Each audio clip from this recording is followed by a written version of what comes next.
He is director of debate at Head Royce in the East Bay and at Stanford University. High school students may have a right to free speech, but it doesn't go so far as to include the freedom to unfurl a banner promoting bong hits at a school event. That's what Ken Starr said before the United States Supreme Court. He said this is disruptive of the educational mission, inconsistent with the school's message against using drugs. And the Supreme Court asked some remarkable questions, and there seem to be very odd allies in all of this.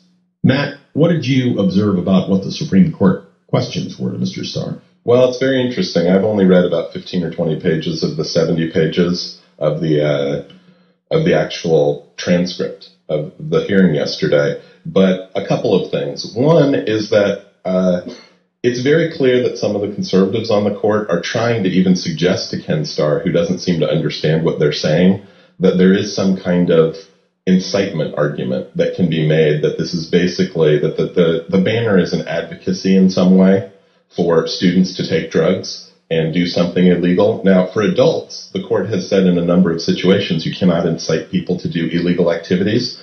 What my case in Tinker established, I think, is that the court has very low standards for what constitutes problem conduct and speech by students. And if he had run with that argument, I think he would have had an easy winner there, and that some of the justices were indicating that. A second point that he misses out on is that one of the justices who normally favors free speech for kids pretty strongly, John Paul Stevens, who actually voted for me, asks a question about, is the banner inherently disruptive? I think, and Ken Starr says, sort of, but not necessarily, and that's a big mistake, because holding up this banner could have caused students, it might have blocked students' view. It's a 15-foot banner that's, 3 feet wide or whatever.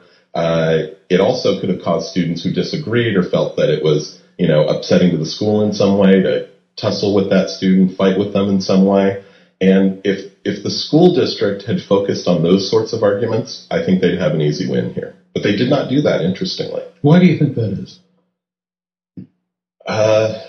He just, honestly, Ken Starr, from reading this transcript, which I would encourage people to do, it's a great educational exercise for kids in a history class to look at some of this. He's not on the ball on this.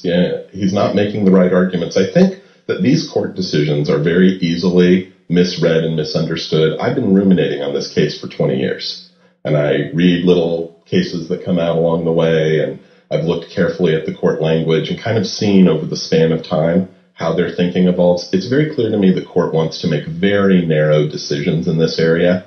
And when they do protect student rights, they only want to do so on the narrowest of grounds, because they're always concerned about a flood of court cases against schools, which really would disrupt education in a very substantial way, because administrators would spend all day, every day, and all their money, instead of hiring teachers, they'd be fighting court cases. 8080810 is the number right here on KGO. Every single one of you listening to the sound of my voice went to school.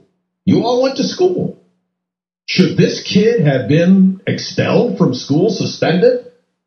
And what would you do if you were a sitting justice of the United States Supreme Court? Now, my son has just been admitted to high school. He's going to start in September. I'm going to talk about this case with him because I'm curious. Because if he asked me, Daddy, do I have the right to say what I think? My answer would be yes, because I believe in freedom of speech. But where does freedom of speech end? Does it end at the schoolhouse door?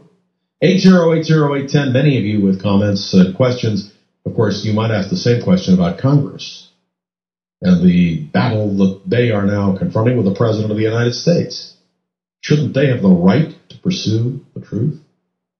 KGO News Talk, 810 time, 831, and there's somebody who always pursues the truth from her perch in the newsroom. And that, of course, is the indomitable Chris Fletcher. You're amazing, John. You're absolutely amazing. The South Bay iPod robbers have been caught. At least police have 2 suspects in a string of robberies of high school students over the past couple of weeks. The suspects are 18 and 19 years old. All that security in the airports, you've been through it. Well, apparently it's not enough. A Horizon Airlines flight that landed in Portland had an 8-inch knife tucked between 2 seats.